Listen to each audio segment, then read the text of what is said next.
Buenos días, seguimos en el Congreso Mundos Digitales que se está celebrando aquí en A Coruña desde hoy hasta sábado, recordamos, y que reúne a expertos de todo el mundo en el sector de la animación, los efectos visuales y nuevos media. Tenemos aquí al lado al siguiente entrevistado que seguramente no lo conocen por Nacho Thomas, pero ha trabajado en producciones en las que estoy segura, de las que estoy segura han sido o son telespectadores. Algunas están ahora, por ejemplo, en las plataformas, desde la saga Star Wars, ha trabajado en Andor, en Mandaloriano y también en películas como The Fast and the Furious. Nacho Thomas es experto en efectos visuales y trabaja para el estudio Lucasfilms, aunque su nombre técnico, por así decirlo, es Industrial Light and Magic. Trabaja desde la Sierra de Gredos para Vancouver y también para Canadá y para Estados Unidos. Le preguntamos sobre este sector que genera tantos espectadores, que está llevando a tanta gente a las salas, que es la animación, los efectos visuales, mucha gente joven, como vemos aquí en este congreso, estamos viendo mucha gente joven, pero también que quiere llegar al público, a todos los públicos. Muy buenos días, Nacho, muchas gracias por estar aquí con nosotros. No sé si es tu primera vez en este congreso, en Mundos Digitales. No. Creo que he venido ya 10 veces por lo menos. No me lo pierdo. ¿Por qué has venido tanto? Estás sentado ya en la ciudad, ¿verdad? Sí, especialmente ahora que con la pandemia, que empecé a trabajar ya solo en casa, pues para mí es la oportunidad de conocer gente nueva que se quiere dedicar al sector, de hablar con gente y de tener comunicación humana, que si no, todo a través de Zoom tampoco es fácil. Lo comentábamos en la descripción, en tu presentación, que trabajas para Industrial Light and Magic, para Lucasfilms, como lo conocemos mayoritariamente, y que has trabajado en producciones, por ejemplo, como Andor, como Mandaloriano, toda la serie Star Wars. ¿Cuál es tu papel ahí? Yo he estado muchos años trabajando, empecé en Londres, en varias empresas, haciendo cine. El sistema convencional de cine, hacíamos los entornos. Yo he estado siempre en entornos y se conoce como generalista. He estado de supervisor de matte painting, que es básicamente toda la pintura que hay detrás. Cuando ves un escenario que no existe, pues eso lo hemos hecho o en 3D o pintando directamente, pintores, sí. Tenemos muchos pintores. Entonces, durante muchos años hice cine puro y hace 5 años se ha movido toda la industria y los últimos 5 años casi solo he hecho series. Se ha movido... Las plataformas están ahí. Las plataformas han ganado y ahora estamos trabajando con los mismos presupuestos y las mismas técnicas, pero lo aplicamos a la televisión porque es lo que la gente pide. De vez en cuando hacemos alguna película, o la última que hice fue la de Fast and Furious, que acaba de salir, pero... ¿En Transformers también trabajaste? Transformers hace muchos años, hice las 5 creo de Transformers, muy divertido, muy divertido. Está como una cabra, entonces tienes libertad creativa. Hay películas que son muy agradecidas porque te dejan mucha libertad creativa para que te imagines tu espacio. Ahora estoy, por ejemplo, diseñando Coruscant, que es la ciudad de Andor. Te la vas a ver. Entonces, eres el que hace los paisajes que vemos, por ejemplo, en estas series, ¿no? En la saga Star Wars, que vemos... Somos equipos bastante grandes. Equipos bastante grandes. Sí. Eres uno de los que diseña esos paisajes donde vemos moverse a Pedro Pascal o Diego Luna, bueno, caracterizados como superhéroes. Exactamente, eso es. Hacemos los fondos, los hacemos normalmente en 3D o los pintamos y luego eso bien lo utilizan para sets de Virtual Production, que se llama producción virtual, o bien se graba el actor sobre fondo verde y luego le ponemos nuestro fondo detrás. Hay cosas que se pueden grabar, hay otras que no, que simplemente son demasiado difíciles. Cuando estamos trabajando con todas las naves, pues todo esto es imposible rodarlo y lo hacemos todo 4 locos con el ordenador. Hablas de equipos muy grandes. ¿Cuánta gente puede ser la responsable de uno de estos escenarios que vemos en el cine, en las series? Por ejemplo, Mandalorian, yo estuve trabajando, en la última producción éramos 6 trabajando por capítulo, durante 4 meses para un capítulo. El último capítulo, por ejemplo, de Mandalorian, fuimos 6 personas, 4 meses, haciendo toda la base espacial. Son trabajos grandes, que requieren tiempo. A lo mejor el trabajo en sí no es muy largo, pero la fase creativa en la que estás continuamente hablando con el supervisor de efectos qué te parece, cómo funciona, eso, el back and forth es muy muy largo. Este proceso de llegar al producto final exige muchísimas iteraciones. Entonces a lo mejor yo he llegado a hacer la película más larga en la que trabajé, fueron un par de años, que fue el libro de la selva, el remake que hicieron, y son 2 años muy intensos, con un equipo de 120 personas, o sea, hay proyectos muy muy grandes. Las series ahora normalmente son equipos más pequeños y gente normalmente un poco más veterana, que sabe muy bien manejar. Con el trabajo en remoto normalmente se fían ya de gente más veterana, por ejemplo. Trabajas desde la sierra de Gredos. De Gredos. Pues por ejemplo en Ando. Un pueblo de 500 habitantes y ahí estamos 2 trabajando. Sí. 2 personas que nos conocimos y vivimos los 2 en el mismo pueblo. Los pero únicos 2 de Vancouver. Y estábamos ahí, sí. Casualidades de la vida. No, se permite, hay cierta opción a trabajar en remoto y es un placer porque puedes estar trabajando en proyectos que aquí en España son muy difíciles de conseguir. Yo empiezo a trabajar a las 6 de la tarde, acabo a las 4 de la mañana. Bueno, pues te acostumbras. Y muy bien. Mejor eso que estar en Londres, en una oficina grande. Todo tiene su parte. Yo aprendí mucho en Londres, conocí mucha gente que luego me ha servido para ir cambiando de un sitio a otro. Y desde luego hay que pasar por Londres, hay que pasar por los estudios y sufrir las 16 horas al día de estudio, pero ya cuando eres un poco más veterano sí te permiten trabajar en remoto. Las películas y series que hemos mencionado ahora, hay público que puede pensar que es para un segmento muy, muy concreto, para el público más joven, que es el que está yendo a las salas, por otra parte, pero también están llegando estos efectos visuales, el CGI, a un espectro muy amplio de animación, de películas, incluso pues de páginas web sobre información histórica o cultural, ¿no? de una ciudad. Se está impregnando cada vez a más sectores, ya no solo dentro de la industria del cine, pero también dentro de la industria del cine. Yo estudié arquitectura y estuve haciendo infoarquitectura y arquitectura, haciéndola en 3D durante mucho tiempo y luego me moví al cine. Pero hay muchísimo, la medicina también, hay muchísima, los coches, muchísimo sector que se nutre de este conocimiento que adquirimos en escuelas aquí en España y que se van. Lamentablemente el mercado español es más pequeño, entonces acabamos todos pasando por Londres por motivos de mercado, simplemente, de que ahí absorben más. Pero hay mucha gente que acaba trabajando en medicina, por ejemplo, es muy frecuente hacer 3D y luego irse a ese tipo de cosas. Yo la verdad es que me fui a cine hace ya muchos años y me he quedado en cine. Me gusta mucho la industria, la conozco muy bien, pasé por videojuegos, pero me gusta el cine fotorreal, que es hacer que algo parezca totalmente real y no exista, ese es mi placer. Y estos escenarios que son virtuales, que son mentira, acabarán por inundarlo todo, ya no veremos paisaje real en el cine. Es que no sé cuánto es todo cuestión de dinero al final y de lo que quieres hacer. Si puedes rodar un coche y te tienes que ir, lo que nos pasó en el último anuncio aquí que hice con Ranchito en España, salía más barato hacer Dubái, el desierto en CGI, en CGI, que ir a rodarlo. Entonces es una cuestión ya de presupuesto. Si sale más barato, pues al final la gente va optando por hacerlo directamente en el ordenador. ¿Eso para el rodaje? No, son 2 tipos de cine, 2 claramente separados. Hay un sector de población que le gusta mucho, es el tipo de cine de Marvel, que yo he hecho mucho tiempo, a mí no me atrae, pero tiene mucho tirón, mucha venta y mucha demanda, por tanto. Entonces, eso va a seguir existiendo. El cine tradicional, que a lo mejor te gusta ver a ti o a mí, ese no se nutre de esto, no hace falta, porque no es más caro. Depende del tipo.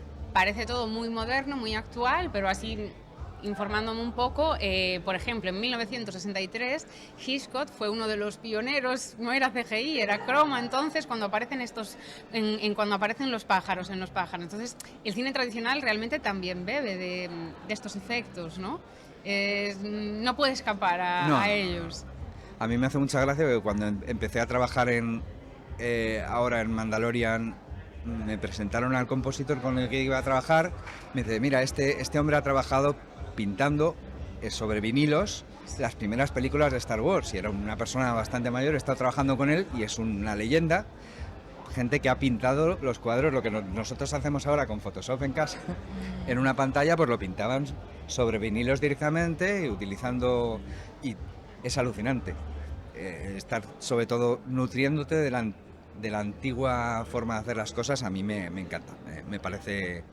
La tecnología está muy bien, sí, está muy bien, facilita las cosas, abarata las cosas, que para las empresas les importa, pero a nivel de cariño, a mí me encanta la producción a la antigua. ¿Y a los actores cómo es esto de estar actuando en un panel donde no ves nada?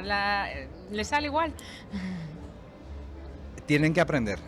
Hay una curva de aprendizaje bastante seria para ellos. Una persona que sepa actuar muy bien en teatro se pone con una pantalla verde y se pone muy nerviosa, entonces hay una curva de aprendizaje que todos tienen que pasar. Lo mismo con producción virtual, estar en un entorno en el que te puedes mover de una forma limitada, hay que aprender a hacerlo, pero no es difícil. No. Cuando tienes que estar haciendo tienes una criatura enfrente, estás hablando con King Kong y tienes una persona con una carátula aquí de King Kong en la cabeza, que es muy gracioso verlo, pero para el actor tiene que ser complicado. Tiene una risa de estar viendo eso y no tienen que tener su cara seria y es difícil. No es tan fácil como parece, ¿no? Pues por ejemplo en las películas de superhéroes, ¿no? Sí. Todos los monstruos hay que ver cómo se ruedan, es muy, muy, muy divertido. Es un mundo muy divertido, hablabas de la tecnología que sirve para abaratar costes, para facilitar el trabajo. Pero también no sé si preocupa un poquito todas estas posibilidades que está trayendo una revolución de las nuevas tecnologías, que es la inteligencia artificial. ¿Cómo se está afectando? No sé si la aplicas en el trabajo, ¿cómo te está afectando? De momento es el tiburón que ves alrededor del barco, sabiendo que tu barco está hecho que se lo va a comer. Va a cambiar simplemente el trabajo. Yo entiendo que va a seguir habiendo una gran demanda de artistas, pero es verdad que gran parte de la carga de trabajo se la puede comer, se la está ya devorando. Mi empresa ha invertido mucho dinero en inteligencia artificial y, por ejemplo, todo el proceso de rotoscopia, que es un proceso muy caro en el que se recorta a la persona del fondo para ponerle otro fondo. Todo ese proceso se hace prácticamente ya todo por ahí en mi empresa. Entonces eso está bien que nos lo quiten, porque son trabajos que son poco paliza, poco creativos. Lo que pasa es que luego cuando trabajas con directores te das cuenta de que tienen una idea en la cabeza y todavía la AI no es capaz de darte esa fiabilidad a la imagen que tiene el director. Entonces los artistas lo que vamos a hacer es ir conduciendo la AI, conduciendo ese proceso de inteligencia artificial hacia donde quieren. Yo lo sigo diciendo, a mis hijos lo mismo, hay que aprender inglés y luego un lenguaje de programación, porque el futuro va a ser más importante, es saber hablar con las máquinas y saber meter un poco de código, porque de momento no está rompiendo la profesión, pero va a ocurrir. Es bastante evidente que hay un momento en el que van a decir, mira, el estudio ya no necesita 150 personas porque lo hace mejor una inteligencia artificial. Entonces habrá que adaptarse. Yo no creo que se vayan a perder puestos de trabajo, tendrán que readaptarse a otra. Lo mismo que ha pasado con todo. Se acaba el cine, bueno, pero crece la televisión, crecen las plataformas de streaming. Es un cambio de paradigma. No es que desaparezcan y los artistas vayamos a poder dejar de hacer las cosas que hacemos. Las herramientas van a ser mejores y esperemos que más rápidas. En este congreso en el que estamos hoy, además de especialistas en cine, comentabas, hay especialistas de otros sectores, ¿no? Porque los efectos visuales, la animación, no solo está para el cine, comentabas, la medicina... Sí. Mi sector es el cine, pero los videojuegos ahora mismo es una industria mayor que la del cine, o sea, ya nos han comido, pero también para medicina se está utilizando sobre todo para docencia, es muy bueno, pues la R salió para docencia. Hay millones de sectores. Las salidas que tiene esta profesión, por ejemplo, yo lo comparo. Estuve 7 años estudiando, muy dolorosos, estudiando arquitectura, luego 2 años en un estudio y esta profesión, por ejemplo, es más rápida de estudiar, mucho más divertida. Yo me quedo claramente con esto. Y tienen muchas más salidas hoy en día. Y la parte femenina, no sé si sigue siendo muy masculina esta profesión. En el público que vemos también hoy hay muchas mujeres. A ver, no te diría que esté al 50%, pero en los estudios de Londres, un poco por departamentos, pero yo diría que casi al 50%. Quizás hay ciertos departamentos más técnicos que se ven menos hombres, pero incluso ahí ya se ven muchas mujeres. Las mujeres son más empáticas, llevan más producción, sois más sociables, los hombres somos más técnicos normalmente. Y sí, producción, por ejemplo, hay menos hombres, más mujeres, pero es muy paritario. Entre el público que vemos hoy, por ejemplo, comentábamos, ¿no? Mucha gente joven. ¿Es la gente joven la que está salvando a la industria del cine, por ejemplo, el sector en el que trabajas? España se mueve diferente de otros países. La industria, por ejemplo, tiene que satisfacer una demanda. Entonces, si acabamos todos yéndonos a Londres es porque en España hay buenas escuelas, pero no hay suficiente demanda. Entonces, un poquito el problema con las escuelas aquí es que hay mucha gente que estudia y luego se ve obligada porque la demanda o los trabajos accesibles no hay todos los que nos gustaría. Entonces, España tiene escuelas muy buenas, una industria muy buena, ha tenido escuelas muy reconocidas fuera, y en ese sentido aquí hay muchísimos estudiantes y es mucha gente joven, muy ilusionada y da gusto, porque son gente que... yo cuando empecé no había internet, no existía internet, entonces no había forma de aprender. Era muy duro, tenías que comprarte un libro y el libro era muy malo. Entonces ha ido cambiando mucho. Ahora los estudiantes tienen muchas facilidades, pero hay mucha más gente. Entonces también es difícil entrar en un puesto de trabajo. Aquí en España es complicadito. Es un sector... el mundo del cine es muy, muy escaso, digamos. No, el mundo del cine, hay mundo del cine, pero el mundo de los VFX en el cine es escaso. Explícanos, ¿qué son los VFX? Los VFX son todo lo que no se puede rodar, es decir, efectos visuales es lo diferente de efectos especiales que se llaman. Efectos especiales es si yo cojo un coche y lo vuelo y lo grabo, eso es un efecto especial. Necesitas un técnico que vuele el coche y que no os queme la Coruña. Sí. Sin embargo, los efectos visuales es todo lo que no se ha rodado, lo metemos nosotros. Que puede haber fuegos, puede haber destrucciones, lo que hago yo, fondos, naves, personas reales. Tienes que hacer una extensión con 100.000 millones de personas para un ejército, pues eso se hace. Todo eso son efectos visuales. Yo no voy a rodajes normalmente, a mí me dan directamente lo que es el plate, lo que se ha rodado, y yo trabajo sin ver a los actores. Bueno, alguna vez en algún estudio sí los conoces, pero normalmente no estamos en set.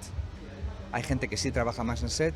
Yo estoy en la parte trasera en la que te dan el plate, le haces el fondo, cambias todo, lo dejas bonito y ya directamente sale en la televisión. Esa parte es efectos visuales. Es decir, que el actor también cuando está grabando, rodando, no tiene ni idea después de lo que va a ser el resultado. Depende. Con Virtual Production, que es este nuevo sistema de rodar, nosotros trabajamos antes, entonces el actor detrás tiene el escenario aproximado o final de dónde va a estar y eso le ayuda. Te ayuda mucho si estás rodando una serie en el infierno, pues ver todo rojo como que te ayuda un poquito. Sin embargo, Virtual Production, que es en este festival precisamente ahora mismo han montado un set, están fomentando mucho el Virtual Production. En España se está haciendo muy pionera tenemos Orca Studios, hay estudios... ¿Se va a hacer aquí un plato virtual también Sí, tengo entendido que está en camino. Entonces, al final, atrae eso mucho rodaje, y España es un muy buen país para rodar. Sin embargo, el convencionalmente siempre se ha hecho sobre croma, fondo verde, fondo azul, luego recortando, etcétera. Eso va a ir desapareciendo. Yo entiendo que estos sets cada vez van a ser más populares, más frecuentes, y es que son mucho más baratos. Pero exige que el trabajo nosotros lo hagamos antes de que ellos rueden. Vale. Como estás en Lucasfilms, te tengo que preguntar por la última película, que es Indiana Jones, es inevitable. Es que yo no he estado en esa. Somos muchos, estamos en muchos proyectos, y Lucasfilm hace un montón de ellas, pero es que ni la he visto, ni además no la he querido ver, pues la podemos ver internamente dentro de tal, y no la he querido ver por verla en el cine. Es que la emoción de ver las cosas en cine es otra cosa. Pero yo estoy ahora en la saga Star Wars, que es un poco la que quería y la que me tocó, y entonces ahí sí te podría contar cosas y luego tendría que matarte. Pero ahí sí tengo spoilers, pero de Indiana Jones no sé nada. ¿Y de la saga Star Wars te gustan más estas últimas o son mejores las primeras? Star Wars me dejó de interesar un poco con las nuevas películas, pero luego las series han revivido. Mandalorian me parece una super serie. Andor, que es la que estoy ahora mismo haciendo, ha vuelto a los orígenes, me gusta mucho. Está volviendo a lo que veíamos los cuarentones, lo que nos gusta, la gente un poquito mayor, pues el antiguo Star Wars. ¿Y te da miedo que con la inteligencia artificial se pierda el sentimiento en la interpretación, en la actuación, en el cine en general? Fíjate que a los artistas no nos dejan usar herramientas de inteligencia artificial, no nos dejan presentar nada, de hecho legalmente no podemos hacerlo, porque hay una parte muy importante con derechos. La inteligencia artificial está aprendiendo de cosas que tiene derechos, entonces mi empresa no puede utilizar nada que tenga derechos. Por lo tanto, al nivel de artista, la inteligencia artificial está totalmente limitadísima. Yo, si quiero, puedo usarla en mi casa sin que nadie me vea para inspirarme. Sí. Pero al final no podemos introducirla. De momento no estás trabajando con ella, por así recreando estos entornos. No, lo hacemos todo a mano, a lo tradicional. Lo que pasa es que hay veces que para inspirarte te puede venir muy bien pues la ayuda de un Midjourney o alguno de estos programas para básicamente soltarte ideas. ¿Qué ocurre? Que está basado en cosas, tú le puedes meter que te dé una imagen hecha como cualquier artista, entonces en el fondo estás usando los derechos de alguien que no te ha dado sus derechos. Y ahí es cuando yo espero que la legislación ate un poco los caballos, porque ahora mismo está muy descontrolado. Y oye, los artistas tienen sus derechos, tienen su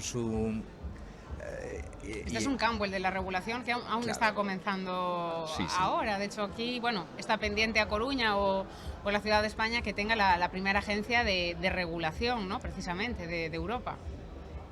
Sí, pero es que esto no es ya de Europa, esto es algo que se tiene que hacer a nivel global. El tema de los derechos es más un tema universal. Si cualquiera puede decir, quiero que me hagas un cuadro como cualquier artista vivo, ese artista vivo debería estar recibiendo algún tipo de derechos, digo yo, ¿no? Si la AI se está nutriendo de su arte y de sus horas de trabajo. Entonces, creo que no vale con limitarlo y decir, no se puede usar, porque es una herramienta que va a estar ahí. Pero hay que regularlo de una forma que se ajusta para los artistas de los que se nutren todas estas inteligencias artificiales. Y te pregunto, comentábamos también antes con otro animador, por la posibilidad de la inteligencia artificial de revivir a actores que están fallecidos. ¿Esto va a poder pasar? Ya lo hacemos. Sí. En todas las series de Star Wars estamos todo el rato reviviendo a Luke cuando era joven, y se hace, es un trabajo, es complicado, pero yo he estado reviviendo a Luke, hemos estado en todas las últimas series, sale Luke de joven. Sí, es muy frecuente ya. La de Indiana Jones sale de joven. Sí. Entonces, el tema del rejuvenecimiento está ya muy estandarizado, digamos. Ya se sabe bastante bien cómo hacerlo y digamos que es hasta relativamente fácil ya hoy en día rejuvenecer a alguien. No es algo... Está todo inventado ya. A nivel de personajes fotorrealistas humanos está casi todo inventado. ¿Y las voces? ¿Recuperar voces? Si hace nada decía Meta que podías reproducir cualquier voz con solo oír 5 palabras, pero que no lo soltaban porque era muy peligroso. Vete tú a saber. No, las voces ya están súper trilladas. Pueden hacer tu voz, la mía, la que sea. Sí, nos pueden engañar, ¿eh? Sí. Ese es el titular, nos pueden engañar totalmente. Nos engañan. Bueno, Nacho, pues muchísimas gracias por este tiempo. Nada. Que sigas disfrutando del Congreso, al que ya eres asiduo. Es importante también pues, que una ciudad, que estamos aquí en la periferia de la península, sea conocida también, ¿no? Pues por congresos como este que te han traído hasta aquí. Sí, yo me vengo todos los años, me he venido cuando estaba en Londres, me he venido cuando estaba trabajando en Sofía, siempre vengo, pase lo que pase, pero vengo. Pues muchas gracias también por estar con nosotros. Dejamos a Nacho y seguimos muy atentos. Vamos a tener más entrevistas hoy con ponentes, con expertos que están hoy, también mañana y el sábado en A Coruña, en el Congreso Mundos Digitales, que estamos contando en La Voz de Galicia. Muchas gracias.